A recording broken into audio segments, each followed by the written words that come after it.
Welcome to Writers' Voices with Monica and Caroline. I'm your host, Monica Hadley, and my mother, Caroline, couldn't be with us today because she unexpectedly had to play piano for a funeral at her church. So things like that come up, schedules change. However, we have a wonderful guest for you today, and I think you're really going to enjoy this book and enjoy our conversation with Amy Blumenfeld, author of The Cast. Thanks so much for having me. I'm glad to be here. Amy Blumenfeld's work has been published in the New York Times, the Huffington Post, the Oprah magazine, Prevention, and on the cover of People. She has contributed to 2 nonfiction books and has been interviewed widely. I'm going to ask a little bit about that. She was born and raised in Queens, New York, holds a bachelor's degree from the Barnard College of Columbia University, and a master's degree from the Columbia University School of Journalism. And she lives in Long Island. The Cast, her first novel, was just released like this month and is the gold winner of the 2018 IPPY Award, the Independent Publisher Book Awards in Popular Fiction. All right, Amy, that's a mouthful. Thank you very much. So, you're a journalist then? Yes, by background, I'm a journalist. By background, yes. You're a journalist. What made you decide to take the leap into writing fiction? It's a bit of a story.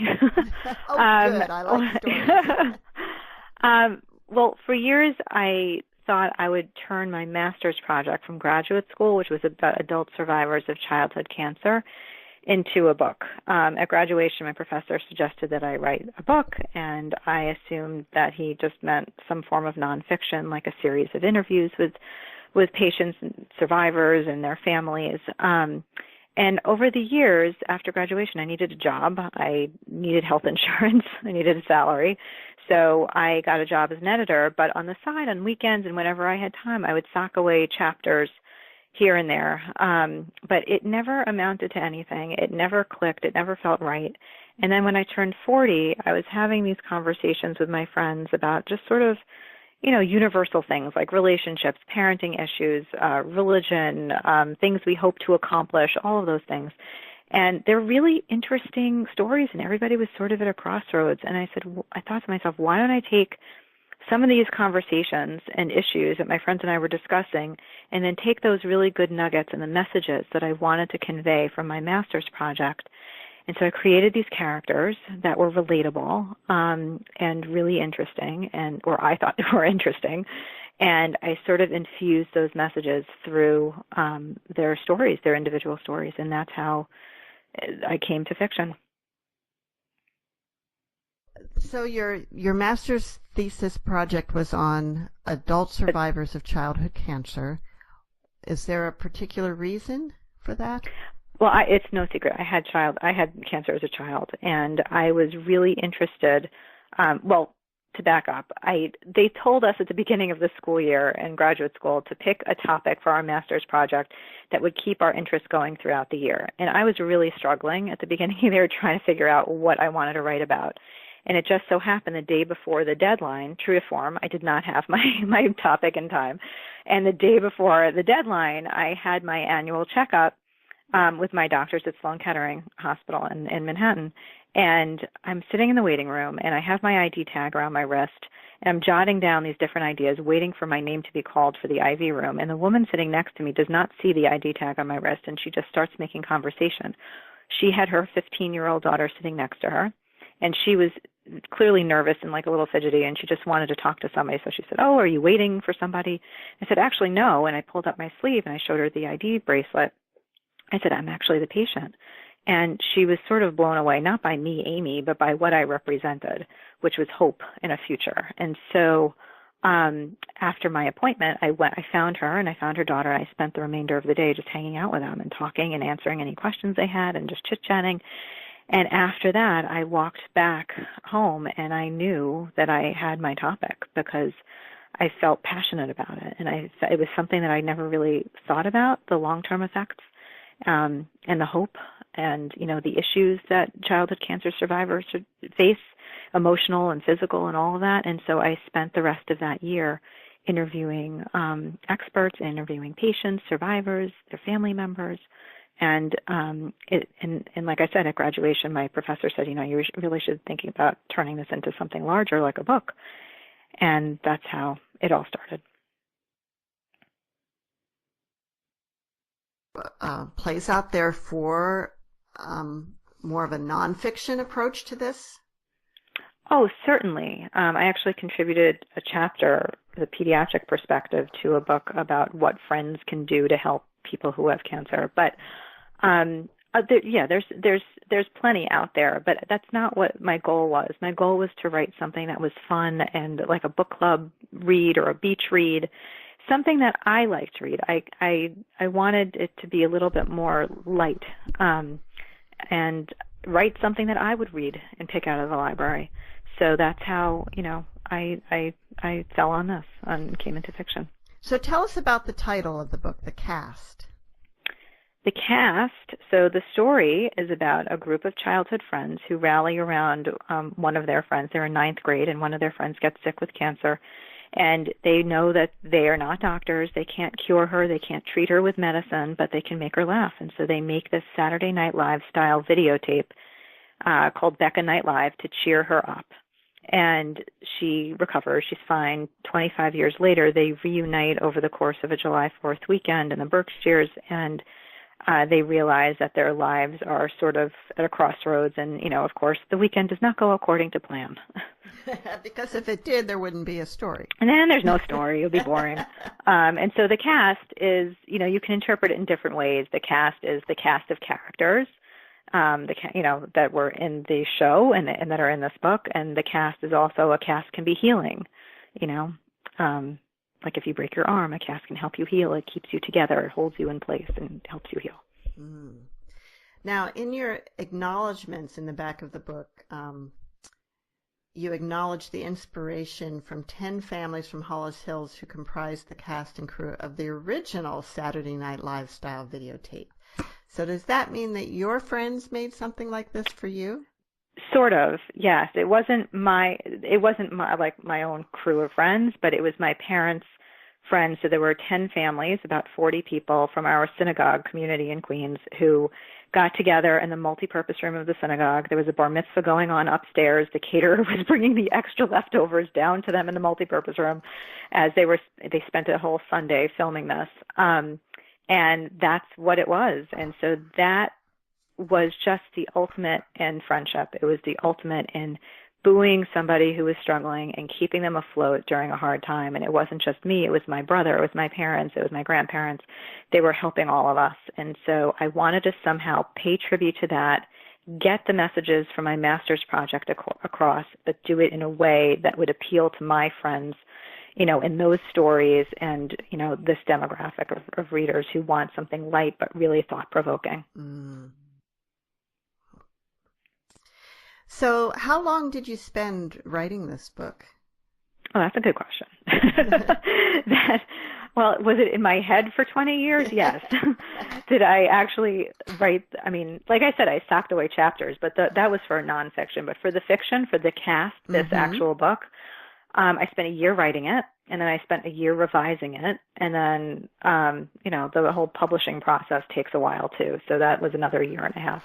So I would say all in all, like 3.5 to 4 years. Wow. Did you have to sort of relive your experience with cancer in order to write this? And how did you deal with that? A little bit, but it wasn't hard. It's part of my fabric, But also, these characters are not. They're truly inspired by, but they have their own lives. I mean, it was really fun. They became my imaginary friends. So I created, that was the very first thing I did in this, was I created these characters, and I lifted them a little bit from my own experience, but mostly from just the conversations, like I said, with my friends about, it's not all cancer. It's inspired by it, But this is a book about, relationships. There's a woman in here who is, thought she had everything she ever wanted. She had the white picket fence, the 3 kids, the minivan, the great, a well-to-do family, the whole thing. And she realizes that she's in sort of a passionless marriage and doesn't know what to do, whether she should stay for her kids or leave for herself. There's another couple in there who they're modern Orthodox Jews, and they are on the cusp of parenthood at 40, first-time parenthood. They struggled for years with infertility, and one member of the couple feels that they don't want to be as observant as they have been for 25 years, and the other one wants to stay the course. And so, another couple is faced with a sudden medical crisis, and they're fundamentally at odds about how to handle it, and the clock is ticking, and they have to make a decision. And so, I was really interested in exploring what happens when there's love and respect, and you fundamentally disagree about how to approach something important. And so I was trying to get at that and about authenticity and listening to your gut and not giving up on your gut and knowing who you are, but also respecting the person that you love the most. So I was trying to explore that more than really the cancer stuff, because that's sort of like, that's a springboard, but really it's about all of these other issues, and life issues and relationship issues and friendship issues, and it's all tied together in that. And so I hope people find it thought-provoking. Well, that's interesting because, the main couple, or Becca, the survivor, is sort of everything that centers around her in a sense, but so you see, and I'm not going to put any spoilers in, but there definitely is a big conflict about, like you said, a fundamental disagreement on a major life issue between her and her husband. That's really obvious, but I didn't really think so much about, but that's really what's happening with all of the couples in the book. Right. Right. And also motherhood plays a part in it too for all of them. It's what kind of mother do I want to be? What kind of example do I want to set for my children? And that's another, subtle theme that goes throughout all of it. It's authenticity, it's parenting, it's a lot. It's about relationships. They're all in there. Now, one thing I found kind of unusual, because there are a number of books out there about a group of childhood friends that had some bonding experience, and now, they're getting together 25 years later, or 30 or 40 or 20, that's right. It's kind of a common theme. But one thing that is unusual is that there was a guy in that group who was not a romantic interest for any of his gal pals in high school. Right. Purely platonic. Yeah. So, what inspired you to do that, to put that character in? I've been very lucky in that I've had a lot of guy friends who were purely platonic, but throughout my life who really, I don't know. I mean, even when I was sick, before I was sick too, but especially when I was sick, they came over and, would hang out and just play Monopoly with me. And they were the children of my parents' friends and pure, like extended family. And so I didn't want it to just be a girls' book, about these girlfriends. Because guys, you can have really incredible relationships with guys too, and who are supportive in a different way. Absolutely. And then, of course, another major issue that you're dealing with here is not just the, the after effects of having experienced childhood cancer, but the actual, not just the emotional after effects, but the actual physical issues that you deal with as an adult. That was something that it was really fascinating. There are these, it's not just, as you say, the emotional long-term effects, but there are a lot of physical long-term effects because, it's not just moving on after adult onset disease. It's growing up after having radiation to your chest or to your neck or, anywhere, or removing a limb. In childhood, you really have to grow up and live with these long-term effects, and you have to manage them. And so when I did my master's project, I ended up interviewing several people who had legitimate long-term effects. And even years into it, they had either a limb removed, or they were dealing with breast cancer, or thyroid cancer, something.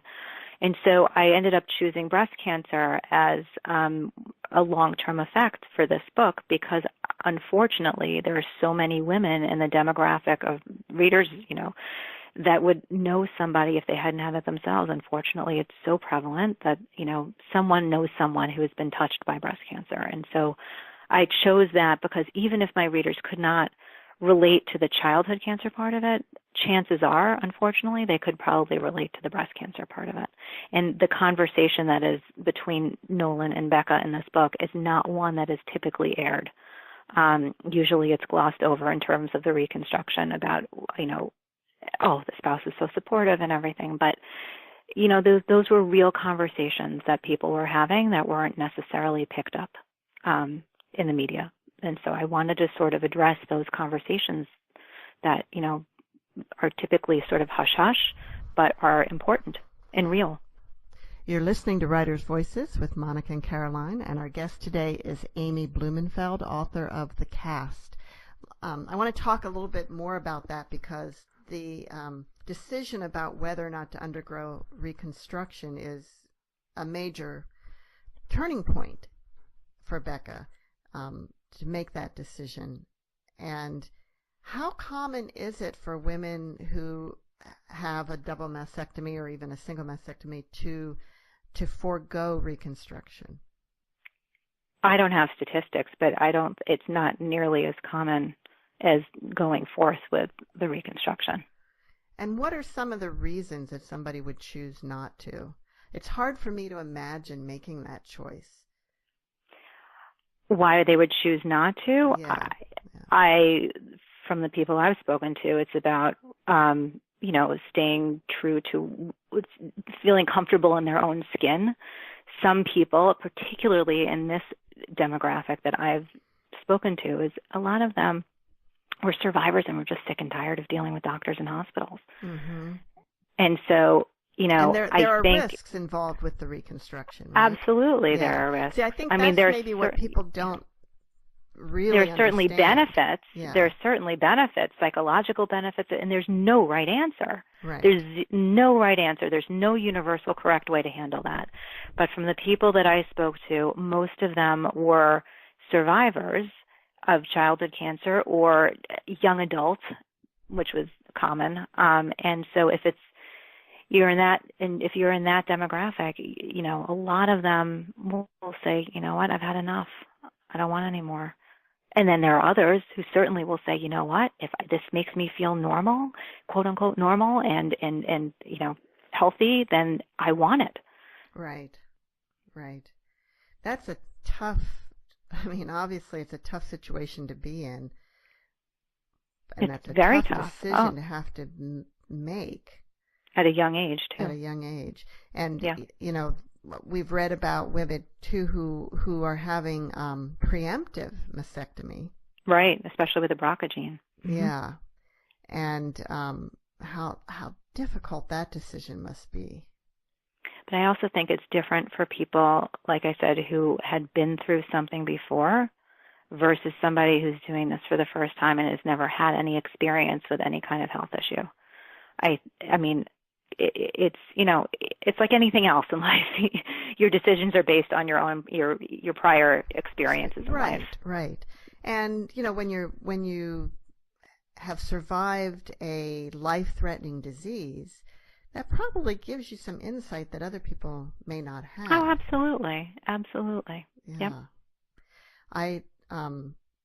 One of the other issues that potential side effects has to do with fertility. Correct. And you deal with that in the book as well. Mm-hmm. That's right.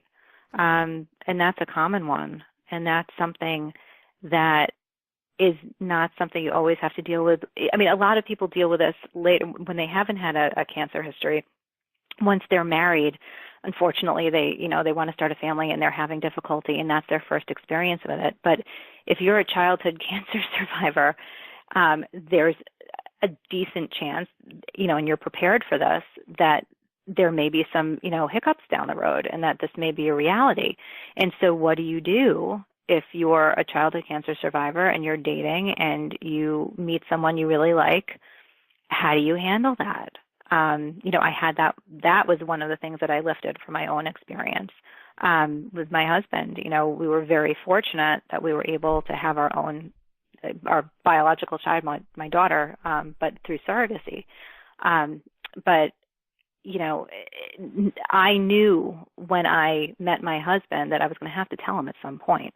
So the question is, do you wait until you've fallen in love with somebody and risk losing them, or do you tell them sort of, right up front and they think you're insane and that you're planning your bridal registry on your second date?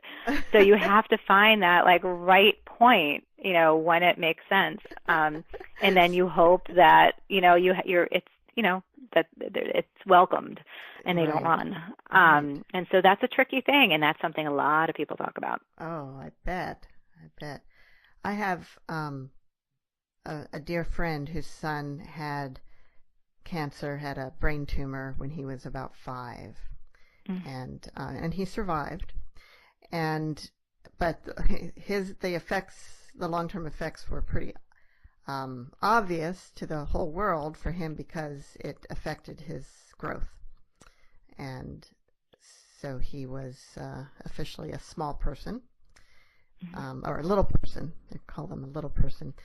But he went to Hollywood and became an actor in his late 20s, early 30s. He was on American Horror Story with Jessica Lange in the series The Freak Show season. And, he dealt with this effect really quite well, but it was hard. Other people, there's a segment where he was interviewed on Entertainment Tonight where he talks about this, how people would treat him as a child even when he was an adult because of his size and how challenging that was. And unfortunately, his name's Ben Wolf, and he had a lot of fans. Unfortunately, another effect from the treatment, it caused, I think he started having mini strokes, and he ended up dying in his mid-30s. Oh. Yeah. Oh, I'm sorry. He stroked. He kind of stroked out and walked into a car, and was killed. Oh, that's awful. Yeah. Oh, that's terrible. I'm sorry to hear that. Apparently that treatment that he had, they later found out he didn't have it would have caused debilitating effects where he wouldn't have been able to continue living a normal life. But he was a very brave young man, and I really admire him. Oh, that's a sad story. Yeah, it is. But you had a happy story. So well, no. Well, that's part of the, that's part of the message is that, fortunately, cure rates are skyrocketing and they're continuing to go up and up. And I, feel very fortunate to be treated at a time when it wasn't, a death sentence.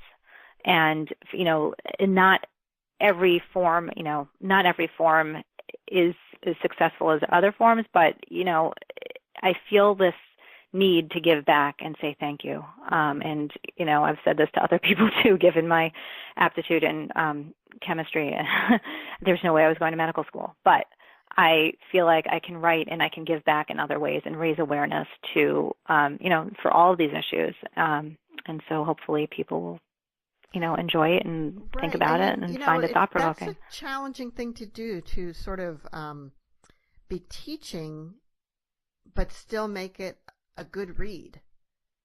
Something that you'd want to read just for the story and not necessarily because you're learning something about cancer survivors. That was the goal. That was Absolutely. The goal. I didn't want to write a heavy cancer book because this is a fun, it's about friends, it's about, relationships, marriages, parenting. It's about all these things that anybody can relate to, and it happens to be that it touches upon this topic. And I'm hoping that people will learn something and find it intriguing. So, Amy, would you like to read a little bit from the book? Sure, I'd be happy to. All right. So this section that I'm going to read is from Nolan's perspective. So this is Becca's husband, and the book is from the perspectives from 5 different POVs, from 5 different points of view. So this is when Nolan is sort of realizing that he would like to apologize, and he's sort of having his sort of come to Jesus moment, basically. So here it is. Too wired to sleep, I crept out of bed and retreated to the living room couch. I grabbed a newspaper from the stack in the wicker basket beside the suede sofa and opened up to the Hunt column in the New York Times real estate section. Like addicts, week after week, Becca and I turned excitedly to it to see how people navigated their search for the ideal home. Would a gorgeous facade reveal a total dump? Would prospective buyers jump on a sun-flooded, mint-condition apartment, despite the 4-floor walk-up and vents that wafted in Chinese takeout from the restaurant downstairs? It didn't make a difference whose quest was featured. It was the process of getting to the finish line that fascinated us. It was a quintessential study in human nature and decision-making. Anyone could dream, but no one got it all. There was always a compromise, a perpetual give and take, and it was interesting to see where and how people drew their lines. About a paragraph into a story about a couple getting priced out of Brooklyn and settling for a more affordable space on the west side, I could no longer concentrate. The apartment was next to our favorite playground, and it reminded me of Emma. I wished my phone were working so I could pull up some of our home movies. Those videos were priceless and always ignited a flutter in my heart, a tear in my eye, or a snort of laughter. Just a couple of minutes could cure any ailment, and then it occurred to me, all this time I'd been searching for an intervention, a purple roadmap from Harold, or restorative nourishment from my mother. But maybe I didn't need any of that. Maybe Holly was right. It was my season to join the cast. I had seen Becca Night Live only once, that 4th of July, in her studio apartment when we had just started dating. My takeaway back then was that it was just a bunch of silly skits performed by some goofball friends who were undoubtedly devoted to and beloved by her. But now I knew the adults those kids had grown into. Now the sight of a pudgy adolescent Seth stuffing his gray sweatshirt with toilet paper rolls for muscles was side-splitting, as was the discovery that he had been one of those kids whose saliva gathered in little pools at the corners of his mouth when he spoke. And watching Lex sing Cyndi Lauper's Girls Just Want to Have Fun, bedecked in hot pink lace, bangs sprayed several inches above her forehead, was not only entertaining but enlightening. Her edge and sass were detectable even then. When the novelty of witnessing everyone circa 1990s wore off, I began to see new subtleties. I noticed Jordana sulking in the corner unless she thought she was on camera, in which case she suddenly turned on and lit up with an ersatz grin. I saw Lex clearly take on the role of the upbeat leader, wanting to direct and organize. And then there was Holly, smiling warmly throughout the 90-minute production, her sweetness as palpable as it was now. When Becca shared the video with me in college, I viewed it as a relic from my girlfriend's past. It was touching, but only marginally more meaningful than if she had shown me her childhood soccer trophies or pictures from a junior high school yearbook. But knowing what I knew now, how draining and scary it had been for her friends to deliver that tape to her hospital room, how transformative and indelible the experience of buoying her spirits had been for all of them, I saw that the video was so much more than just a bunch of kids goofing around with a Sony Handycam. I watched the whole thing, including every last handwritten credit that scrolled by. At the very end, someone put the cap on the lens, but neglected to turn off the camera. I could hear the cast shuffle away, and then, once they were out of earshot, the sound of a man's voice became clear. I turned up the volume and felt certain it was Mr. Lefkowitz. "I can't bear to watch them filming down there," he said. "I've cried nearly every day since that child was diagnosed," I heard Mrs. Lefkowitz say. And that's how the video ended. I shut the laptop, placed the DVD cassette and envelope back in the kitchen drawer, and checked on Becca in the bedroom. It was 3 a.m. She was sound asleep. I crawled into bed and spooned against my wife's back. "I love you," I whispered into her hair. Though I'd seen her sleep soundly countless times, in that moment I was overcome with a profound and unsettling sense of loneliness. I missed my wife desperately. I missed us. And that was Amy Blumenfeld reading from the cast. Now, you mentioned that you're writing from 5 different perspectives. So let's talk about that process a little bit. What made you decide to do it that way, and how did you choose which characters you would write as? Well, I felt the most effective way was to tell it from different people's perspectives, because everyone has sort of a different experience with this, and it can affect people in different ways. So one of them becomes incredibly obsessive compulsive. Another one decides, it's not worth becoming a straight A student, because really at the end of the day, what difference does it make? Another one decides she wants to give up on having, a big career, and she would just rather focus on a family, because really at the end of the day, she feels like that's all that matters. Another one decided to go for the career and make the most of her life as she possibly could, because life is short, and why not live out your dreams? So I try to infuse those lessons and those experiences into the different characters as almost like their own side effect of having gone through that experience, seeing a friend who was sick at a young age. And so in addition to that, I took these arguments, those issues that I wanted to get across, like I mentioned earlier, with the religion and one spouse wanting to continue to be observant, the other one not wanting to, the other dealing with a sudden medical crisis. So I took all of these different arguments, and I grew up in a family of lawyers, so I took a legal pad, and so I know what it is like to love someone and have a good relationship and a respectful relationship, but also you can disagree about things. And I was more on the periphery. I didn't like to argue, and I still don't, but I listened to all of this growing up. And so, there were a lot of these conversations over Sunday brunch. And so what I did for these characters, I took a legal pad and I made a list of their arguments for each one of them. And then from there, that helped sort of flesh out the characters. Why would they take that position? What made them think that way? What in their experience put them in that position to want to argue for that? So that's how I came to all of that, and I felt a first-person perspective was more effective in getting that across than just a straight narration. And why, let's see, I think it's Lex that you did not write from her perspective? Right, Why was that? I had too many characters. I didn't want to overdo it, and I felt that she could be heard through the others. I had to cut one. I needed to have Nolan in there, and I didn't want to have so many so many POVs. So I decided she wasn't as important as some of the others. You liked her less. I liked her the least. Although I did like her storyline, and I thought it was important, and I felt she could be told through Seth and through some of the other characters, but I didn't know if she really deserved her own voice, an own chapter. Okay. At what point in the writing process did you come to this? Did you know that this was going to be the way that you did it? Right away. Okay. Right away. I knew that this is how I wanted to do it. I mean, I think I may have tried once to do it with a straight narration, and it was falling flat. And it's sometimes things just click, and it clicked.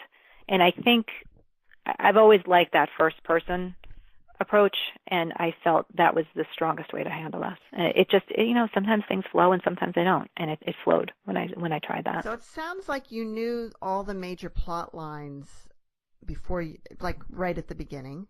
Is that true? I knew the issues okay. and I had a blueprint that I mapped out, but it's amazing how these characters take on, and if you talk to other writers, it's the same thing. They become these, like I said, imaginary friends in your head. And they start speaking to you. People would think I'm crazy. But they, I would say, okay, for this chapter, I need to hit points A, B, and C. I would hit point A, and then I would start a dialogue going, and then it totally veered off, and I never made it to B. But somehow in the end, I got to C, but in a totally circuitous way, in a different way than I had expected. So. But how about, the resolutions of the various issues, although I got to say, you left some pretty open-ended, but... Yep, that was on purpose. But did you know how you were going to, where the story was going to end for each character? Did you know that? No, I didn't. I knew roughly. I mean, yes, I wasn't blind to it, but I wrote the first draft and I gave it to some readers, and they all came back saying, we like this, but the ending is too perfect. It's too predictable. There's like a red perfect bow at the end. And I think it's because you don't want to hurt your characters. Like I said, they become your imaginary friends, and you don't want to. You can like twist them a little bit and make them suffer a little bit, but you don't want to really hurt them. So when I revised it, I added some more twists and turns, and that's how I got the twist at the end. And I think, part of the point of this book is that life doesn't always go according to plan, and hopefully you have some great friends and family around you to support you, but it's not always a perfect ending, and so that's how the twist came. Was it hard to, did you have to go back when you changed that part? Were there things that you had to go back and change earlier on to make it all make sense? Yes. Yeah. Yes. There's a lot of nuance. There's a lot of layering in there. You have to put a couple of, every word you choose, carefully. Yes, I added little hints here and there, little, to amp up relationships. And so, yes, I had to go back and tweak. So, Amy, I want to talk to you a little bit about your career as a journalist. What was your people cover? So I had been working at, it was about children who, the children of former U.S. presidents and what it's like to grow up in the White House. And so at the time, I had been working on staff at George magazine, and I had spent a few months interviewing these kids of former U.S. presidents, and we laid out the whole piece, and we ended up folding the magazine with that issue.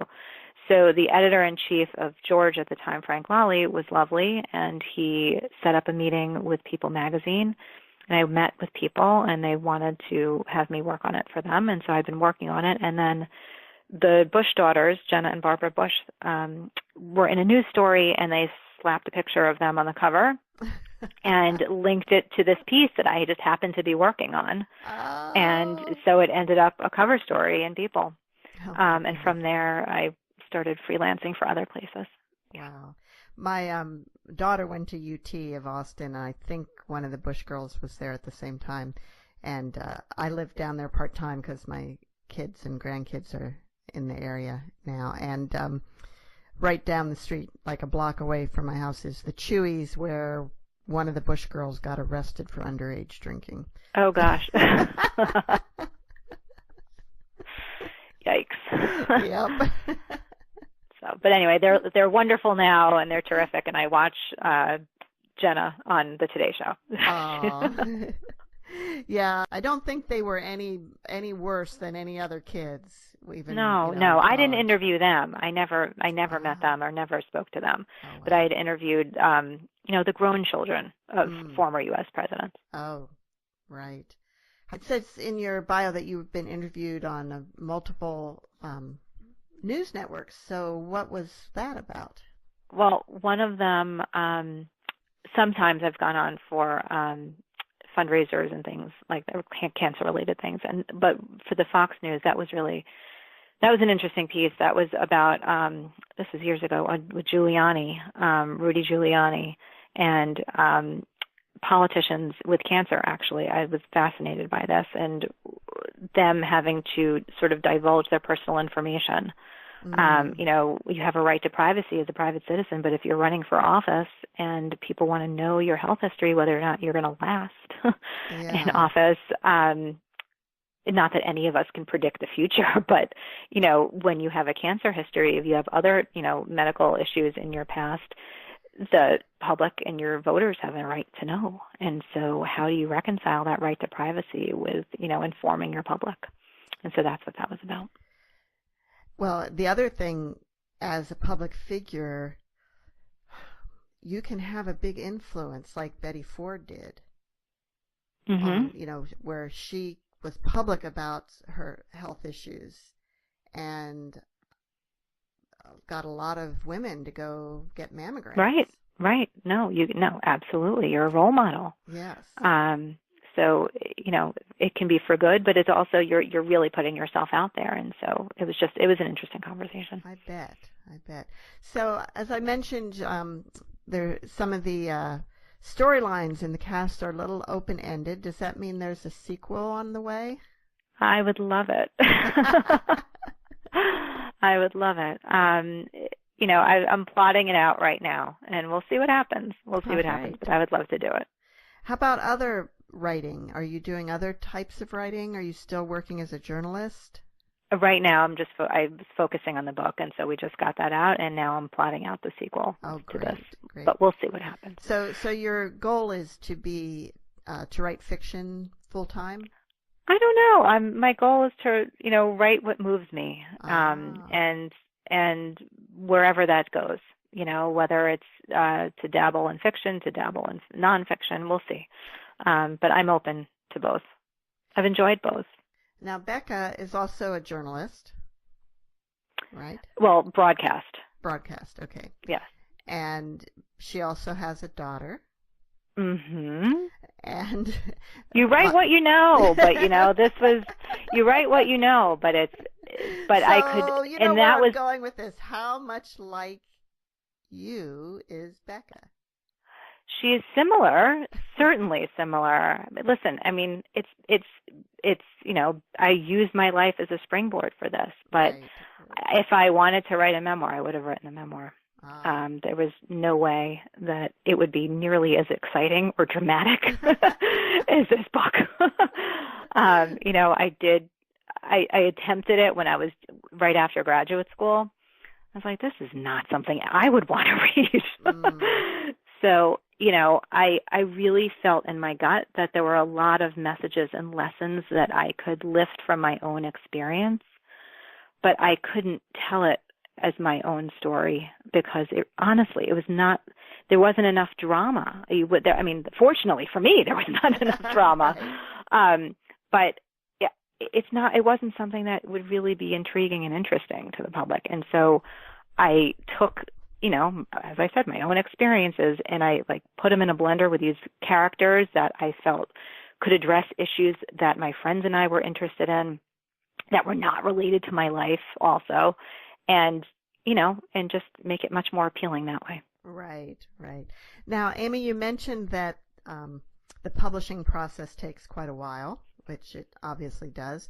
So tell us a little bit about your route to publication, because you've got, you're published by Spark Press. Right. And how did you find them?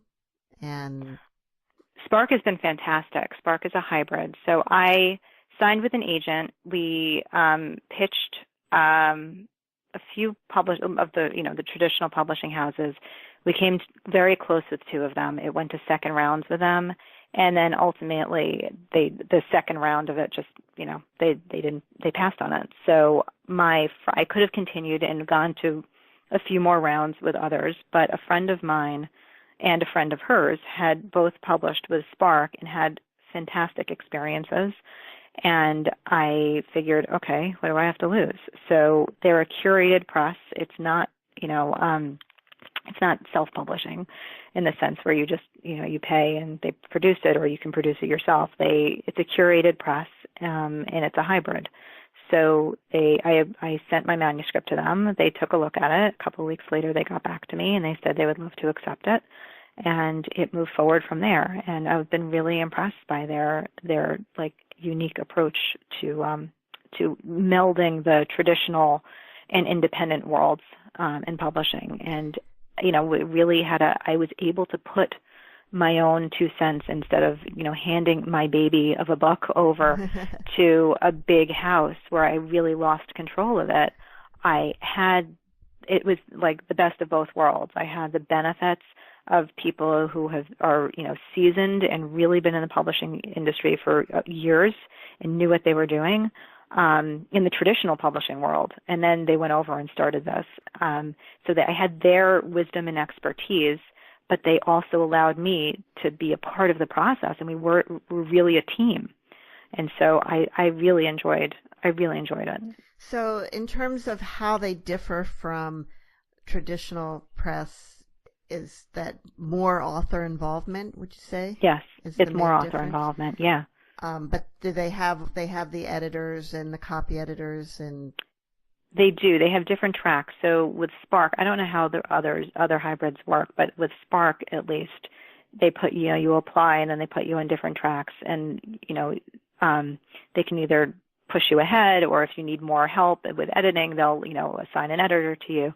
But yes, they have editors on staff who also have worked for years and know exactly what they're doing. It's very professionally run. And you have the cover is really pretty. I mean, They did a gorgeous job. Yeah. They did So an absolutely gorgeous job. Who did the cover? They did. They did. That? They have they have artists on staff who work for them and design it. Wow. Yep. Mhm. Cool. And in terms of the marketing, are they involved in that, or does that go back where it's up to you? They are. I mean, I have a publicist who they recommended, and I met with her, and she happens to be based here in New York. So I met with her, and she's wonderful. Anne-Marie Neves with Get Red PR. And so I've been working with her, but I'm also working with Crystal at Spark and at Book Sparks. And so they book some interviews for They you too, have. Anne-Marie has been doing that, Okay. but Crystal has been incredibly supportive, and she will push out whatever media that we've been doing. Yep. Oh, cool. Well, it sounds like that's a really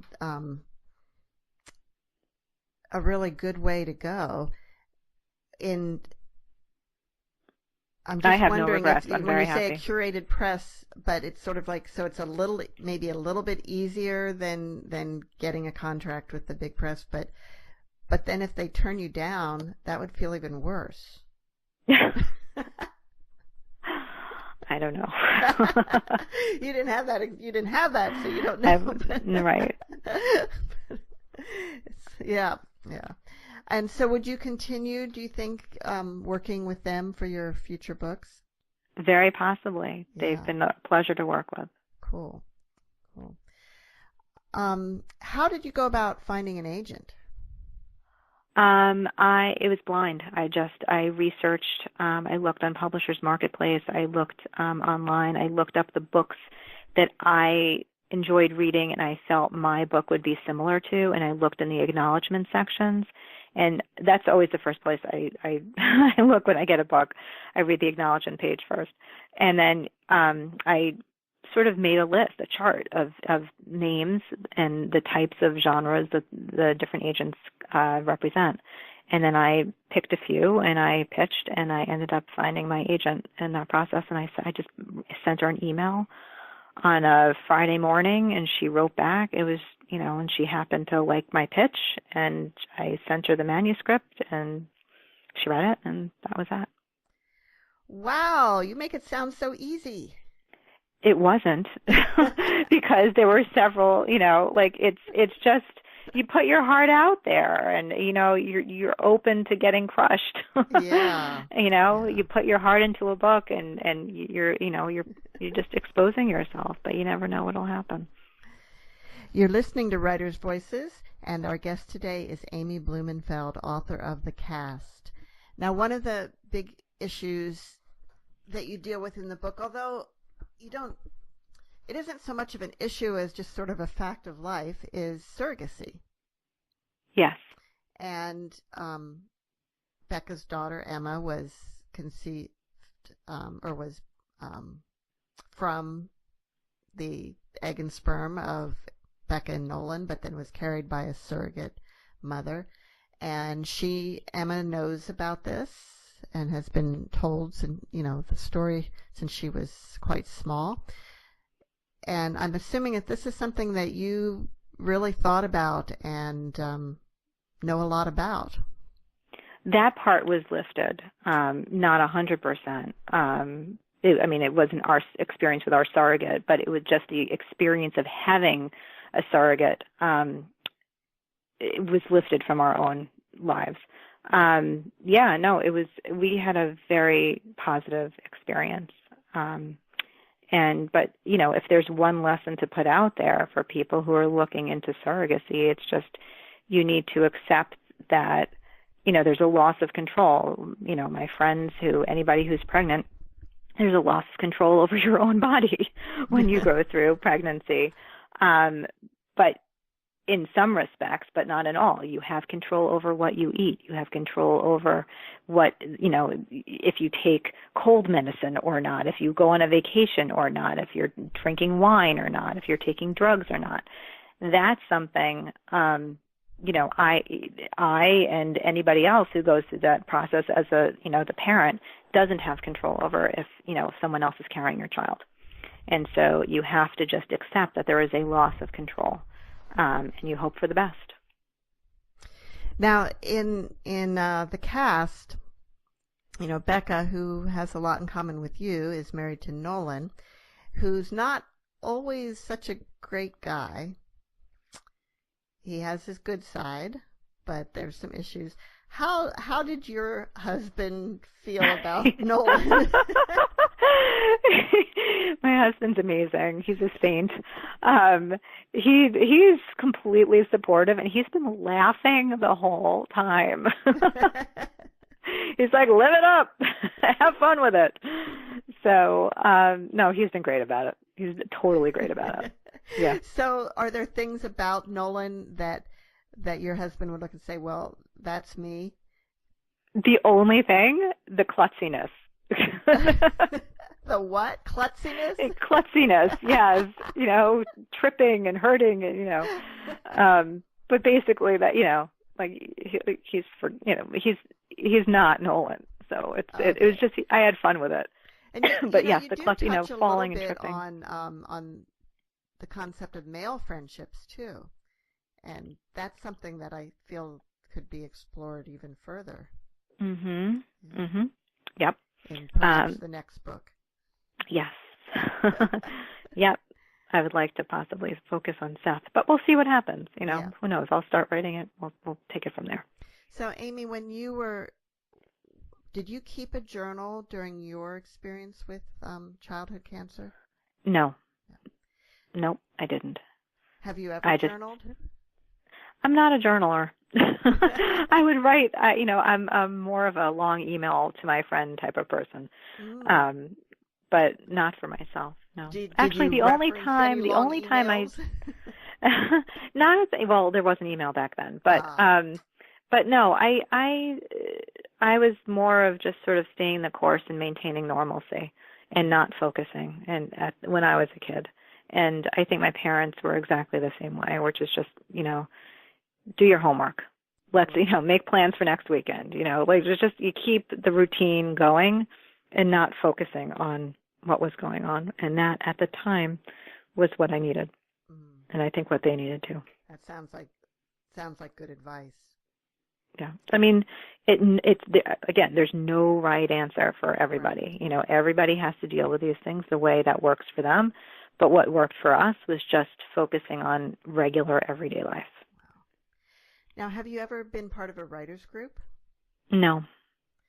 Did you have any early readers of your manuscript? I did. Mainly friends and editors. And did the friends ever look for themselves? 100% yes. Absolutely. Where am I? Is that from me? Well, change that name. Absolutely. And you talk to, any writer and, they show it to their friends and family and everybody has the same experience. Right. Yep. So did you have to change some things? It's funny. One of my best friends asked me yesterday why I changed a name 3 different times. And I just said I didn't want another J letter. There was, but yes, I changed a few things, but mainly just the names. But it's not. No one character is one person in my life. Right. Even Becca. Becca is not me. I mean, my mom read this and she's like, "It's really not you.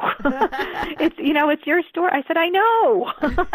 I couldn't make it me." Okay. Well, is Becca's mom much like your mom? No, it's not my mom.